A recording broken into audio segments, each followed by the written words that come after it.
The scent of jasmine and vanilla lingered in the air as Rebecca Turner hurried through the crowded terminal of O'Hare International Airport. Her worn sneakers squeaked against the polished floor, a stark contrast to the click-clack of expensive heels and the rumble of luxury rolling luggage surrounding her. She'd saved for months to afford this economy ticket from Chicago to New York, scraping together tips from her 3 part-time jobs. At 26, she was finally pursuing her dream of becoming a pastry chef, having secured a 3-month apprenticeship at a small but respected bakery in Manhattan. Final boarding call for Flight 1842 to LaGuardia, the announcement blared overhead, sending Rebecca into a near sprint. She clutched her small purse tightly, containing her life savings of $800, her phone with a cracked screen and a tiny bottle of homemade perfume, her grandmother's recipe, the only inheritance she'd received when the elderly woman passed 2 years ago. Rebecca made it just in time, breathlessly handing her boarding pass to the attendant, who gave her a practiced smile. Finding her middle seat between a businessman who frowned at her flushed appearance and a woman already asleep against the window, Rebecca settled in for the flight, dabbing a drop of her perfume on her wrists to calm her nerves. 5 rows ahead in first class, Jackson Reed sipped his sparkling water, barely glancing up from his tablet displaying the quarterly reports of Reed Enterprises, his family's hotel empire worth billions. At 34, Jackson had built a reputation as a ruthless businessman with an uncanny ability to turn failing properties into luxury destinations. His angular features, permanently serious expression, and tailored suits created an intimidating presence that served him well in boardrooms. "Anything else before takeoff, Mr. Reed?" the flight attendant asked with extra attentiveness. "No, thank you," he replied curtly, returning to his reports. Jackson had just finalized the purchase of a historic building in the heart of Manhattan, planning to transform it into his most ambitious boutique hotel yet. The New York trip was meant to oversee the initial renovation plans, a project he'd personally championed against his board's hesitation. The flight passed uneventfully, with Rebecca sketching pastry designs in her worn notebook while Jackson made notes on architectural plans. Neither knew their lives were about to collide in ways neither could imagine. At LaGuardia, Rebecca waited patiently at baggage claim, watching as elegant suitcases circled the carousel. Her own luggage was unmistakable, a faded blue duffel bag patched with colorful fabric scraps, containing her few belongings, and most importantly, her grandmother's handwritten recipe book and her prized set of pastry tools purchased second-hand. When a sleek black suitcase with a small blue ribbon tied to the handle emerged, Rebecca stepped forward.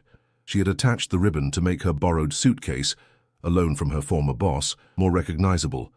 Grabbing it quickly, she headed toward the subway, already calculating how to stretch her limited funds during her stay in the city. Jackson stood several feet away, his attention divided between an urgent phone call with his project manager and watching for his luggage. When his black Rimowa suitcase appeared, he ended the call abruptly, reaching for the bag. Only when he arrived at his waiting town car did he notice something was amiss. The blue ribbon he used to identify his bag among the many similar luxury suitcases was missing.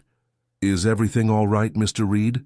his driver asked, noticing Jackson's frown. "Fine," he muttered, assuming the ribbon had simply fallen off during handling. "Take me to the site first, then the hotel." Meanwhile, Rebecca arrived at her temporary accommodation, a tiny room sublet from a friend of a friend, in a crowded apartment in Queens. Exhausted from the journey and the emotional weight of her big move, she placed the suitcase on the bed and unzipped it. "Oh no," she whispered, staring at the contents in disbelief. Instead of her modest belongings, the case contained expertly folded designer clothes, a leather laptop case, and several folders marked Reed Enterprises Confidential. Her heart raced as she realized her mistake. She had taken someone else's suitcase, which meant someone else had hers. Her recipes, her tools, her clothes, everything she needed for her apprenticeship was gone. Panic washed over her as she checked the luggage tag. Jackson Reed, with a Manhattan business address and a phone number. With trembling fingers, she dialed, only to reach a voicemail. She left a nervous message explaining the mix-up and providing her contact information, hoping he would call back quickly. Her apprenticeship started tomorrow, and without her tools and recipes, she might lose this once-in-a-lifetime opportunity. Across town, Jackson arrived at his construction site, immediately immersed in discussions with architects and contractors. Only hours later, when he returned to his penthouse suite at one of his family's hotels, did he finally open the suitcase. The moment the zipper parted, a delicate scent escaped, jasmine and vanilla with hints of something unidentifiable, but utterly enchanting. Jackson paused, momentarily transported by the fragrance that seemed to evoke memories of summer gardens and warmth he hadn't experienced since childhood visits to his grandmother's country home, before the family business consumed his existence. His momentary reverie shattered as he registered the contents: simple clothing, a worn notebook, and a wooden box containing pastry tools. Whoever owned this bag clearly had little in terms of material wealth. He noticed a small glass bottle, obviously the source of the captivating scent. As he examined it, his phone alerted him to a voicemail from an unknown number. Rebecca's voice came through, apologetic and clearly distressed about the mix-up. There was something about her tone, genuine and unpretentious, that stood out in Jackson's world of calculated business interactions. He found himself listening to the message twice before calling her back. "Hello," Rebecca answered immediately, hope evident in her voice. "This is Jackson Reed. You have my suitcase," he stated matter-of-factly. "Yes, I'm so sorry. I can bring it to you right away. I just really need mine back before tomorrow morning. Dad has everything I need for my apprenticeship, and I'll send my driver to exchange the bags," Jackson interrupted, not accustomed to lengthy explanations. Yet something made him add, "This perfume, it's unusual." There was a pause before Rebecca replied, "It was my grandmother's recipe. She was a gardener and used to make it from flowers she grew." The pride in her voice was unmistakable. "I see," Jackson said, suddenly curious about the woman behind the voice and the scent. Against his usual efficiency, he found himself asking, "This apprenticeship you mentioned, what is it?" "I'm training to be a pastry chef. It's a 3-month program at Bellini's Bakery in Manhattan. I've been saving for years for this opportunity," she explained, her passion evident even through the phone. Something about her determination resonated with Jackson, reminding him of his own early days proving himself in the family business. Before he could analyze his actions, he heard himself saying, "I'll bring the bag myself. Text me your address." The words surprised them both, leaving a moment of silence before Rebecca thanked him and ended the call. As Jackson arranged to postpone his evening meeting, he couldn't explain why he felt compelled to deliver the bag personally rather than sending an assistant as he normally would. Perhaps it was the scent still lingering in his penthouse, or perhaps it was the refreshing sincerity in her voice, qualities rarely encountered in his world of wealth and strategic relationships.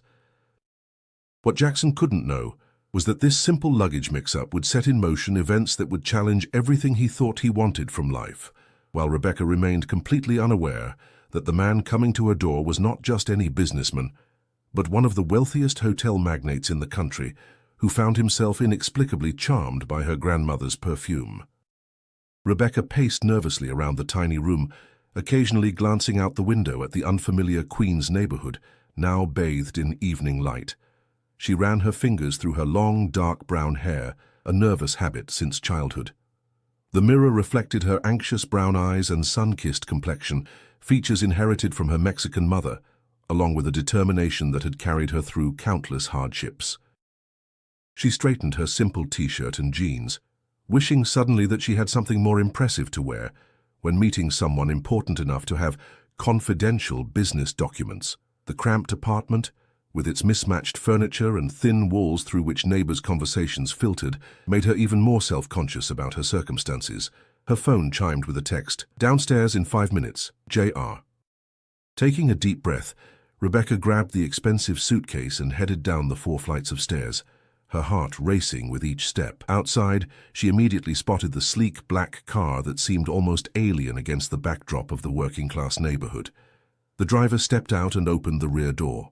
Jackson Reed emerged, his imposing 6'2" frame dressed impeccably in a charcoal suit that probably cost more than 6 months of Rebecca's rent. His expression was unreadable as he assessed the young woman standing nervously before him, clutching his suitcase. "Ms. Turner?" he asked, his voice controlled and professional. "Yes, that's me. Thank you so much for coming personally. I really appreciate it," Rebecca said, the words tumbling out quickly. She extended the suitcase toward him, noticing how her chipped nail polish contrasted with his manicured appearance. Jackson nodded, taking his luggage while his driver retrieved Rebecca's duffel from the car. When the blue bag was placed beside her, she visibly relaxed, quickly unzipping it to ensure her treasured recipe book and tools were inside. "Everything there?" Jackson asked, surprised by his own interest. Rebecca nodded, relief washing over her features as she carefully touched the wooden box containing her tools. "Yes, thank you. These tools belong to my grandmother. She taught me everything I know about baking." Something in her genuine attachment to these clearly well-used items stirred Jackson's curiosity. In his world, possessions were status symbols, easily replaced and upgraded. Her obvious emotional connection to these heirlooms seemed almost foreign. "Bellini's is a good bakery," he commented, surprising himself again. "Small, but they supply several upscale restaurants." Rebecca's eyes widened. "You know it? I applied 3 times before they accepted me. Mr. Bellini only takes 1 apprentice a year." A light rain began to fall, and Jackson found himself saying, "Would you like to continue this conversation somewhere dry? There's a coffee shop around the corner." Rebecca hesitated, checking the time on her cracked phone screen. "I should probably prepare for tomorrow. I own several restaurants in the city," Jackson said, making a split-second decision. "I might have some useful insights for your apprenticeship." This wasn't entirely untrue. His hotel empire included award-winning restaurants, but Jackson wasn't sure why he was prolonging this encounter. Something about Rebecca's unguarded enthusiasm felt refreshing after endless meetings with people who wanted something from him. "Okay," Rebecca agreed, curiosity overcoming her hesitation. "Let me just drop my bag upstairs."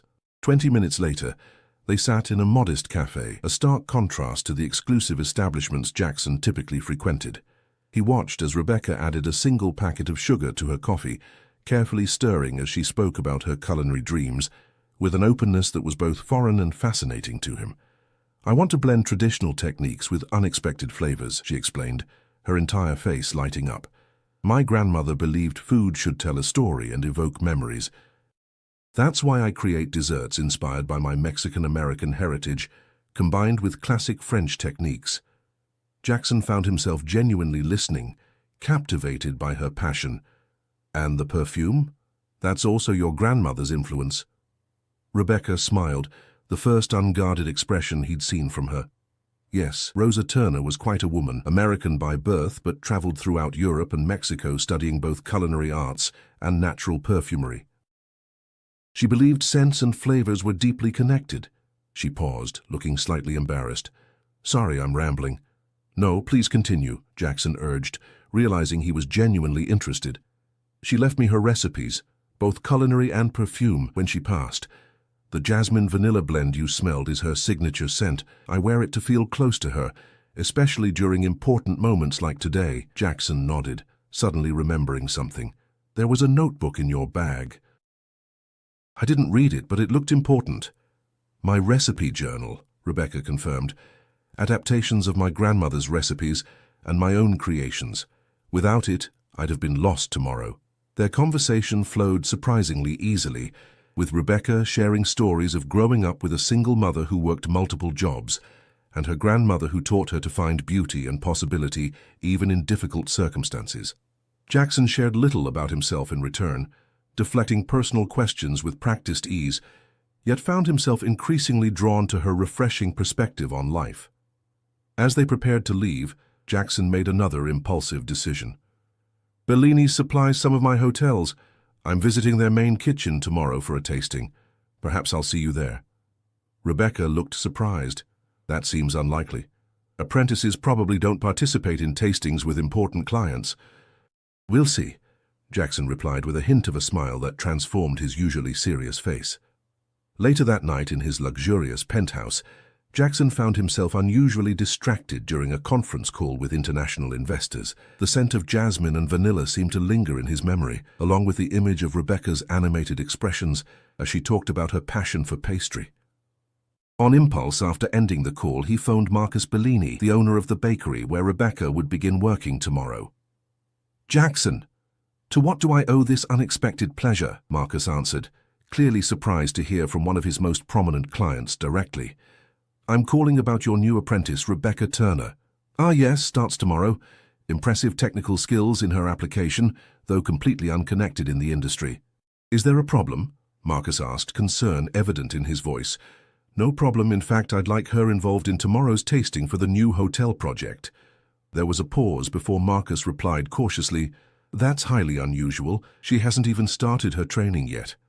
I understand she has some innovative ideas about flavor combinations. I'm interested in seeing what she might bring to the table," Jackson stated, in the tone he used when expecting compliance. "Of course, Mr. Reed. If that's what you want," Marcus agreed, knowing better than to question further. Reed Enterprises represented a significant portion of his business. "Excellent. And Marcus, don't mention my involvement. I'd like her participation to appear as a regular opportunity."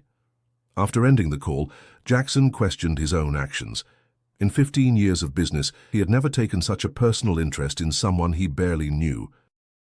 His carefully structured life operated on strategic relationships and clear objectives, yet here he was, creating a situation to see this young woman again. Meanwhile, in her small queen's room, Rebecca meticulously laid out her chef's whites for tomorrow, reviewing her recipes one last time before bed. The encounter with Jackson Reed felt surreal, like briefly stepping into another world before returning to reality. She assumed she would never see him again, unaware that he had just orchestrated their next meeting. As she dabbed a small amount of her grandmother's perfume on her wrists, a ritual before important days, Rebecca had no idea that the scent had already begun to unravel the carefully controlled life of one of New York's most powerful businessmen, or that tomorrow would bring an unexpected opportunity that would test both her culinary skills and her perception of the mysterious man she had met by chance. What Rebecca also couldn't know was that Jackson Reed wasn't just interested in her culinary abilities. For the first time in years, he had met someone who saw the world through uncynical eyes, someone whose genuine passion reminded him of dreams he had long ago suppressed in favor of building his empire. The luggage mix-up had brought together two people from entirely different worlds, and both their lives were about to change in ways neither could anticipate. The morning sunlight streamed through the windows of Bellini's bakery as Rebecca tied her apron with trembling fingers.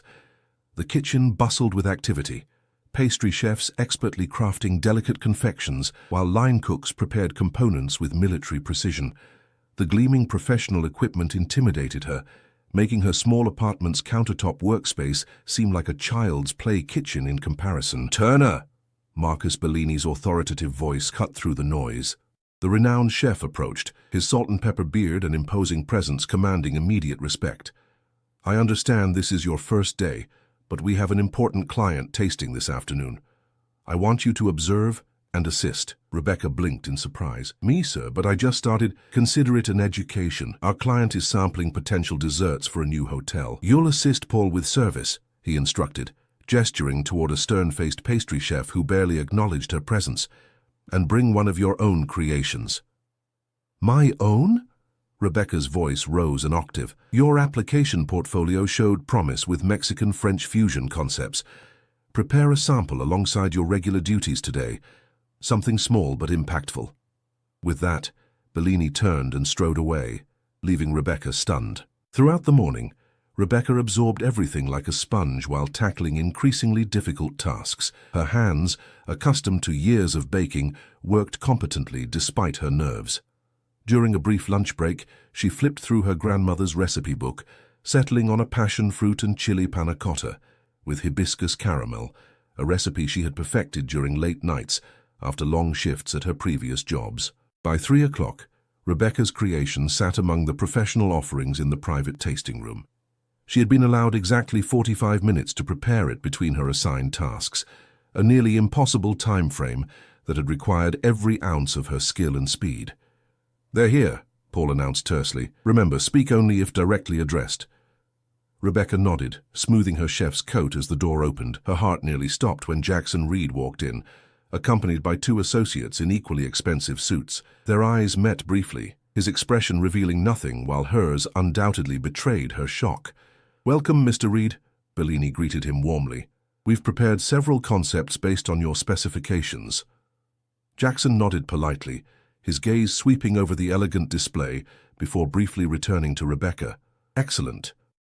I'm particularly interested in options that showcase innovative flavor combinations. My guests at Reed Nouveau will expect the unexpected." The tasting proceeded with Bellini describing each dessert in detail, while Rebecca and Paul served. She remained silent as instructed, her pulse racing whenever Jackson sampled a creation, his face unreadable as he made notes. When they reached her panna cotta, she held her breath. "And this," Bellini said with slight hesitation, "is a concept from our new apprentice, a Mexican-inspired panna cotta with contrasting temperature and spice elements." Jackson raised an eyebrow slightly before taking a bite. For a fleeting moment, something changed in his expression, a flash of genuine pleasure before his professional mask returned. "Interesting," he commented. "The heat builds gradually without overwhelming the delicate passion fruit." What inspired this particular combination? All eyes turned to Rebecca, who hadn't expected to be addressed directly. "My grandmother," she began hesitantly, finding her voice. "She believed desserts should tell a story. This one represents contrast. Sweet meeting heat, smooth texture against crisp caramel shards. It's about unexpected elements finding harmony together." A moment of silence followed before one of Jackson's associates spoke. "It's certainly unique, but is it sophisticated enough for the Reed brand?" Jackson's eyes never left Rebecca's face. "Sometimes sophistication lies in authenticity rather than complexity," he stated. "I'd like to speak with Ms. Turner about her concept, privately." Bellini's eyebrows shot up in surprise, but he quickly nodded. "Of course, you can use my office." Minutes later, Rebecca found herself alone with Jackson in Bellini's cluttered office, her heart pounding. "You didn't mention I would be the client," she said, unable to keep the accusation from her voice. "Would it have changed how you prepared your dessert?" he countered. "Yes, I would have been even more nervous," she admitted, then narrowed her eyes. "Did you arrange for me to be part of this?" Jackson considered denying it, but found himself unwilling to lie to her. "Yes." Rebecca crossed her arms. "Why? Was this some kind of test?" "Perhaps," he acknowledged, "but not in the way you might think. I was curious about your work given your passion last night. So you used your influence to satisfy your curiosity." Her directness surprised them both. Jackson leaned against Bellini's desk, studying her. No one in his professional circle would dare speak to him so candidly. Instead of annoyance, he felt refreshed by her honesty. "Your dessert was the best thing on that table," he stated matter-of-factly. "Not the most technically perfect, but the only one with a genuine point of view. I want that for my new hotel." Rebecca's expression shifted from indignation to confusion. "What exactly are you saying?" "I'd like you to develop a signature dessert menu for Reed Nouveau. You would work on it alongside your apprenticeship, compensated separately, of course." Her jaw dropped. That's not possible." "I just started today. There are dozens of experienced pastry chefs who—" "None with your perspective," Jackson interrupted. "This hotel represents something new for my company. I'm looking for authenticity, not just technical expertise." Rebecca shook her head in disbelief. "This makes no sense. You don't even know me." "I know enough," he replied simply. Before she could respond, his phone rang. Checking it, he frowned. "I need to take this. Think about my offer." He stepped outside to answer the call, leaving Rebecca reeling. When Jackson returned minutes later, his expression had hardened. "I need to leave. Business emergency. Here's my card with my personal number. Call me with your decision by tomorrow." As he turned to go, Rebecca found her voice. "Why are you really doing this, Mr. Reed? People like you don't just offer opportunities to people like me without a reason." Jackson paused at the door, something vulnerable flickering across his face. "Your grandmother's perfume reminded me of something I'd forgotten. Sometimes the most valuable things aren't what we're told to value." With that cryptic statement, he departed, leaving Rebecca clutching his business card in confusion. That evening, Rebecca sat on her bed surrounded by sketches of dessert concepts, still struggling to process the day's events. Her roommate, Jin, a nursing student who worked night shifts, listened in astonishment as Rebecca recounted the story. "So basically, a billionaire smelled your perfume, tracked you down and offered you a job creating desserts for his fancy new hotel," Jin summarized incredulously. "That's either the plot of a romantic movie or the beginning of a crime documentary." Rebecca laughed, despite her stress. "When you put it that way, it does sound ridiculous." "Have you Googled him?" Jin asked, reaching for her laptop. "Not really." "I know Reed Enterprises owns luxury hotels, but holy mother of—" Jin turned the screen toward Rebecca, showing pictures of Jackson at high-profile events, articles about his business empire, and estimates of his net worth. Rebecca, this guy is basically hotel royalty. The Reed family practically invented modern luxury hospitality. Rebecca scrolled through images of Jackson at charity galas, business functions, and occasionally with stunning models or actresses, his expression always controlled, revealing nothing. It seemed impossible that this was the same man who had sat across from her in a Queen's cafe discussing pastry techniques. There's more, Jin continued, clicking on another article. Apparently, the Reed Nouveau project is huge news in the business world. It's his first solo venture separate from the family company. His father thinks it's too risky and unconventional. Rebecca's phone chimed with a text from an unknown number. The offer stands. Your perspective is exactly what this project needs, JR. He's serious, she whispered, showing Jin the message. The question is, are you going to do it? Jin asked. Before Rebecca could answer, her phone rang. Bellini's number. With trepidation, she answered. Turner, what exactly happened in my office today? Bellini demanded without preamble. Mr. Bellini, I'm so sorry if there was any inappropriate... Jackson Reed just called me, Bellini interrupted. He wants to work with you specifically on his project while you continue your apprenticeship. Do you understand how unprecedented this is? I do, sir. I'm as surprised as you are. This could be extraordinarily beneficial for your career and for this bakery, Bellini continued, his tone softening slightly. But I need to know if you can handle both responsibilities. I can, sir, Rebecca found herself saying, conviction growing in her voice. I've worked multiple jobs my entire life. This opportunity, I won't waste it. After the call ended, Rebecca sat in silence, her mind racing. Finally, she texted Jackson, I accept your offer, but I have conditions. Can we meet tomorrow? His response came immediately. Name the time and place. The next morning they met at a small park near Bellini's. Jackson, dressed more casually in slacks and a sweater that probably cost more than Rebecca's monthly rent, listened as she outlined her terms. Complete creative control over the dessert menu, proper credit for her work, and a guarantee that the project wouldn't interfere with her apprenticeship. Agreed, he said simply when she finished. Rebecca studied him, still confused by his interest. There's something you're not telling me. Why me, really? Jackson hesitated, then spoke with unexpected candor. Reed Nouveau is my first independent project, separate from my family's company. My father believes it will fail because it deviates from our established formula. He paused. Your approach to pastry, honoring tradition while creating something distinctly your own, resonates with what I'm trying to accomplish. Before Rebecca could respond, a woman approached, her designer outfit and perfectly styled blonde hair marking her as belonging to Jackson's world. Jackson, darling, what a coincidence, she exclaimed, though her calculating glance at Rebecca suggested otherwise. I've been trying to reach you all morning. Victoria, Jackson acknowledged coolly. I'm in a business meeting. Victoria Harrington, daughter of Jackson's father's closest friend, and his occasional date at high-profile events, assessed Rebecca with barely disguised disdain. Business? How interesting. Her smile didn't reach her eyes. The charity gala committee was hoping you'd confirm your attendance for next week.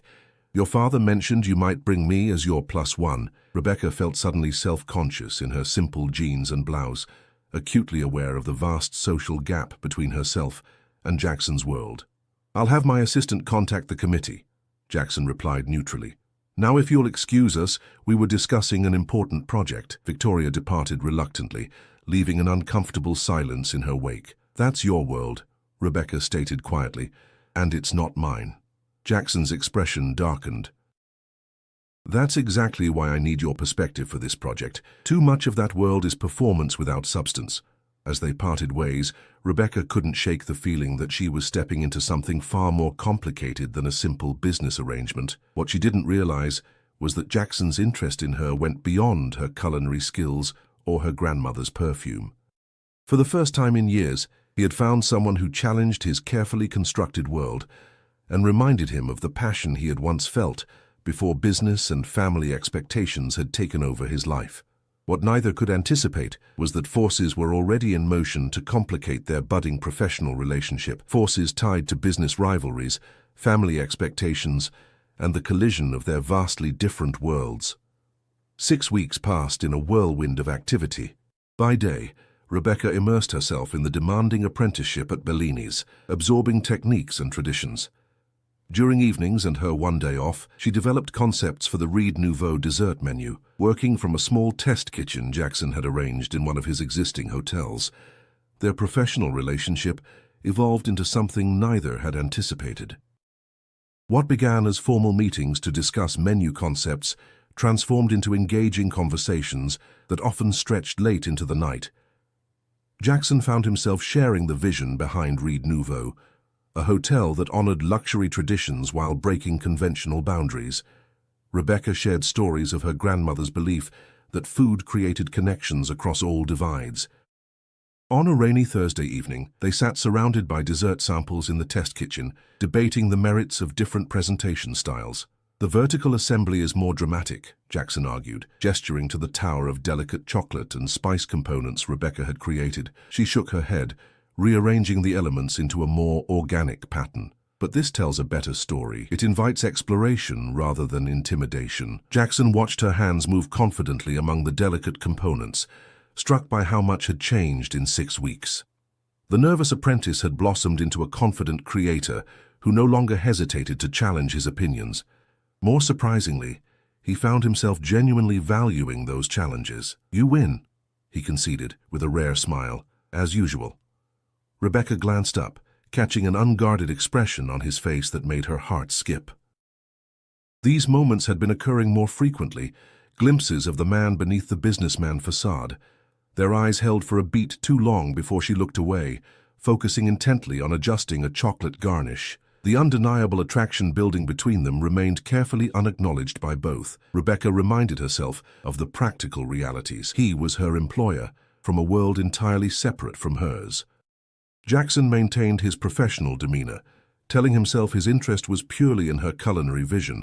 Both were lying to themselves. "The menu tasting for the investors is next week," Jackson said, breaking the moment. "Are you ready?" Rebecca nodded, though her stomach tightened with anxiety. "As ready as I'll ever be to serve desserts to a room full of billionaires. They're just people with expensive suits," Jackson replied with unexpected humor. "And none of them know desserts like you do." The elevator dinged, interrupting their conversation. Victoria Harrington stepped into the kitchen, her expression souring at the sight of Rebecca. "Jackson, you're impossible to track down these days," she complained, ignoring Rebecca entirely. "Your father sent me to remind you about the board meeting tomorrow. He's concerned about the Nouveau financials." Jackson's expression immediately closed, the walls Rebecca had gradually seen lowering snapping back into place. "The financials are solid. I'll be at the meeting." Victoria's gaze swept dismissively over the dessert samples. "Still playing with food? The board is beginning to wonder if you're serious about this project." Her eyes finally acknowledged Rebecca. "No offense to your consultant." Rebecca felt her cheeks burn, but kept her expression neutral. Over the weeks, she had grown accustomed to the barely veiled condescension from people in Jackson's circle. "Victoria, we're in the middle of finalizing a crucial element of the hotel concept," Jackson stated coldly. "I'll call you tomorrow."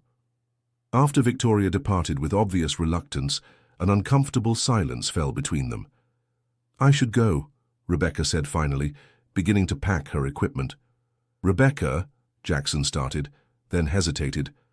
"Don't let Victoria bother you." "She doesn't understand what we're creating here." "And what exactly is that, Jackson?" Rebecca asked quietly, voicing the question that had been building for weeks. "Because sometimes I'm not sure anymore." Before he could answer, his phone rang, his father calling. With an apologetic glance, he stepped away to take the call, leaving Rebecca's question hanging in the air between them. The investor tasting arrived with intimidating speed.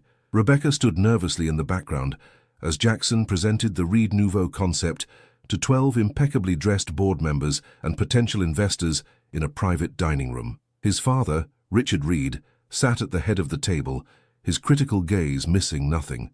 "And for the final element of our sensory experience," Jackson concluded his presentation, "we've developed a dessert program unlike anything offered at other luxury properties. Rather than the expected classics with minor variations, we're presenting authentic stories through innovative flavor combinations." At his nod, Rebecca and 2 assistants began serving her creations, a progression of 5 small desserts, representing different emotional experiences, from a palate-opening bright citrus creation to a rich, complex chocolate finale incorporating her grandmother's special chili blend. Each dessert captures an element of the nouveau experience, Jackson explained, as the guests sampled the offerings. Traditional techniques merged with unexpected elements, creating something both familiar and surprising. The room remained uncomfortably silent as the powerful men and women tasted each course. Rebecca stood with her hands clasped behind her back, heart pounding as she watched their expressions. Finally, Richard Reed placed his spoon down deliberately. "It's certainly different," he stated, his tone making the words sound like a criticism. "But is different what our clientele wants? The Reed brand is built on reliable luxury, not culinary experiments. Our market research indicates a growing demand for authentic experiences among luxury travelers," Jackson countered smoothly. "Reed Nouveau will capture an emerging market segment while maintaining our standards of excellence." "And who developed these desserts?" Richard asked, his gaze finding Rebecca. "She seems rather young to be establishing the culinary direction for a $50 million property. Ms. Turner is a talented pastry chef who brings a fresh perspective to our brand," Jackson replied, his tone revealing nothing of their personal connection. Victoria, who had inserted herself into the tasting despite not being an investor, spoke up. "Jackson has been personally overseeing her work for weeks, quite hands-on management." Her implication hung in the air, causing several attendees to exchange glances. Rebecca felt her professional credibility being undermined before her eyes. The weeks of intense work, the pride she had taken in creating something special, all suddenly reduced to insinuations about her relationship with Jackson. "May I speak?" she asked suddenly, surprising herself as much as everyone else. Jackson looked startled but nodded. All eyes turned to Rebecca, who stepped forward, drawing strength from her grandmother's lessons about dignity under pressure. "The desserts you've tasted represent more than flavor combinations," she began, her voice gaining confidence. "They tell the story of connections, between tradition and innovation, between different cultures and experiences. That's what luxury travelers are increasingly seeking, not just premium ingredients, but meaningful experiences they can't find elsewhere," she continued, explaining the inspiration and technique behind each creation, her passion evident in every word. As she spoke, she noticed several of the investors leaning forward with genuine interest. "My grandmother taught me that the most meaningful experiences come from authentic connections," Rebecca concluded. "That's what these desserts offer, an authentic connection to something beyond the ordinary, which is the true definition of luxury." A moment of silence followed before one of the female investors spoke. "I found the progression quite compelling, particularly the contrast between the third and fourth courses. There's a narrative quality that's refreshing." Several others nodded in agreement, beginning to discuss the concept with growing enthusiasm. Richard Reed remained stone-faced, but the mood in the room had undeniably shifted. As the meeting concluded, Jackson pulled Rebecca aside. "That was remarkable," he said quietly. "You may have just saved the project." "I just spoke the truth," she replied, still processing what she had done. "Sometimes that's the most powerful thing," he responded, his eyes conveying something deeper than professional appreciation. The moment was interrupted by Richard approaching them, his expression unreadable. "Ms. Turner, your presentation was unexpected but effective," he acknowledged coolly. "Jackson, a word in private?" As Jackson stepped away with his father, Victoria sidled up to Rebecca. "Impressive performance," she said with a brittle smile. "But you should know, Jackson has a pattern of becoming temporarily fascinated with novel experiences before returning to what's familiar and appropriate. The Reed family has expectations about suitable connections, business and otherwise." Before Rebecca could respond, Victoria pressed an envelope into her hands. "Consider this an opportunity to exit gracefully before things become uncomfortable." Alone in the hallway, Rebecca opened the envelope to find a check for $50,000, more money than she had ever seen, and a note suggesting she pursue her culinary dreams elsewhere. The implication was clear: take the money and distance herself from Jackson and the project. That night in her Queen's apartment, Rebecca sat staring at the check, torn between outrage and practicality. The money could pay for advanced culinary training in Paris, something she had dreamed about for years. Jin found her still awake at midnight. "That's a lot of zeros," she commented, eyeing the check. "What are you going to do?" "I don't know," Rebecca admitted. "Taking it feels wrong, but it could change your life," Jin finished for her. "The question is, has your life already changed in ways money can't touch?" The next morning, Rebecca arrived at Bellini's to find Marcus waiting with a concerned expression. "Rebecca, we need to talk. I've received a rather unusual call from Richard Reed's office." Her stomach dropped. "What about?" "They've offered to fund a complete kitchen renovation and exclusive supplier contract, with the condition that you be released from your apprenticeship immediately to pursue other opportunities." Rebecca felt the blood drain from her face. "They're trying to remove me from the Nouveau project by taking away my apprenticeship." Marcus looked genuinely troubled. "I can't afford to refuse the Reed contract, but this doesn't sit right with me. Take the day off. I'll stall them for 24 hours. Outside, Rebecca found herself walking aimlessly through the city streets, eventually arriving at Central Park. The contrast couldn't have been starker. Her simple clothing among the joggers in designer athleisure, her $2 coffee beside tourists with shopping bags from Fifth Avenue boutiques. Her phone displayed 3 missed calls from Jackson, but what could she say? That his family was systematically removing her from his life, that she had been offered what amounted to a bribe to disappear. As she debated what to do, her phone rang again. Jackson. This time she answered. "Where are you?" he asked without preamble, his voice tense. "I've been trying to reach you all morning." "Central Park," she replied simply. "Near the Bethesda fountain. Stay there. I'm coming to you." 30 minutes later, Jackson strode across the plaza, ignoring the curious glances from tourists recognizing the famous businessman. For once, he was dressed casually in jeans and a simple sweater, looking more like the man Rebecca had come to know during their late-night conversations than the intimidating executive. "My father tried to buy you off," he stated, as soon as he reached her, anger evident in his voice. Rebecca nodded, not surprised he knew. "And apparently bribed Bellini to end my apprenticeship." "I've already called Bellini. Your position is secure," Jackson assured her. "As for my father's check, I haven't cashed it," Rebecca interrupted. "But Jackson, maybe they're right. I'm not part of your world. This was always temporary." "Is that what you want, for this to end?" he asked, searching her face. Rebecca took a deep breath. "What I want doesn't matter. Your family, your board, they'll never accept someone like me being involved with the Reed empire." "This isn't about the dessert menu anymore, is it?" Jackson asked quietly. The question hung between them, acknowledging what both had been avoiding for weeks. "No," Rebecca admitted, "but that doesn't change reality." Jackson reached for her hand, a gesture so unexpected it left her momentarily speechless.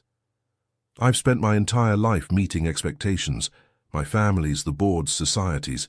Building Reed Nouveau was my first step toward creating something that truly reflected my own vision rather than the Reed formula." He paused. "And then I met you. Jackson, you reminded me what passion feels like," he continued. "Not just for desserts or hotels, but for life itself.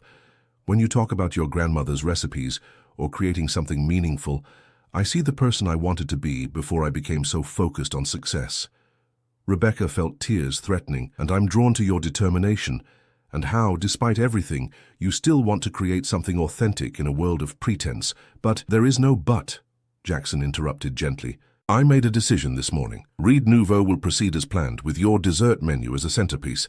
If my family or the board can't accept that, I'm prepared to finance the project independently." Rebecca stared at him in shock. "You'd risk your position in the company for desserts?" Jackson smiled, the genuine expression transforming his face. "Not for desserts. For the chance to build something true to my vision, with someone who reminds me why that vision matters." He reached into his pocket and pulled out a small glass bottle, a replica of her grandmother's perfume bottle, but new. "I had this made for you. The perfumer said he couldn't exactly duplicate your grandmother's formula, but it captures the essence." Rebecca accepted the bottle, deeply moved by the gesture. "Why?" "Because that scent led me to you," he said simply. "And whatever happens with hotels or dessert menus, I don't want to lose the connection we've found." In that moment, surrounded by the bustle of New York City, Rebecca made her decision. She would not be defined by where she came from or the expectations of others. She would build her own path forward on her own terms. "I'm not cashing that check," she stated firmly, "and I'm not walking away from what we've created together, the dessert menu or whatever this is between us. Good, Jackson replied, relief evident in his expression. Because I have a proposal for you. After Reed Nouveau opens, I want to back you in opening your own patisserie. Not as a Reed Enterprises venture, but as an independent investor who believes in your vision. Rebecca's eyes widened. You're serious? Completely. Your talent deserves its own showcase, not just a hotel menu. And selfishly, I want to see what you'll create when you have complete freedom. 6 months later, Rebecca stood in the gleaming kitchen of Essentia Patisserie, her own establishment in a charming Greenwich Village storefront. The display cases featured her signature creations, sophisticated desserts that told stories of cultural connections, each one labeled with its inspiration. In the corner, a special display highlighted the dessert collection created for Reed Nouveau, which had opened to rave reviews 2 months earlier. Jackson entered through the back door, having just returned from a business trip to Chicago. Unlike their first meeting, he now moved comfortably in Rebecca's world, just as she had learned to navigate his when necessary. Their relationship had blossomed slowly and deliberately, building on the foundation of mutual respect, established during those long nights developing the Nouveau menu. The Chicago expansion is set for next year, he announced, kissing her lightly. And the food critic from the Times was spotted at Nouveau last night, apparently raving about the dessert progression. Rebecca smiled, adjusting the small perfume bottle that now sat on a shelf above her workspace, a daily reminder of how an accidental luggage swap had changed everything. My grandmother used to say that nothing truly meaningful happens by accident, she mused, taking his hand. She believed the universe sometimes creates detours to lead us where we need to go. Smart woman, Jackson replied, pulling her close, though I might send that airline a thank you note anyway for their fortuitous baggage handling error. Rebecca laughed, the sound echoing through her kitchen, her own space created on her own terms, with the support of a man who had crossed social divides to find something authentic in a world of superficial connections. Outside, snow began to fall on New York City, covering the streets in a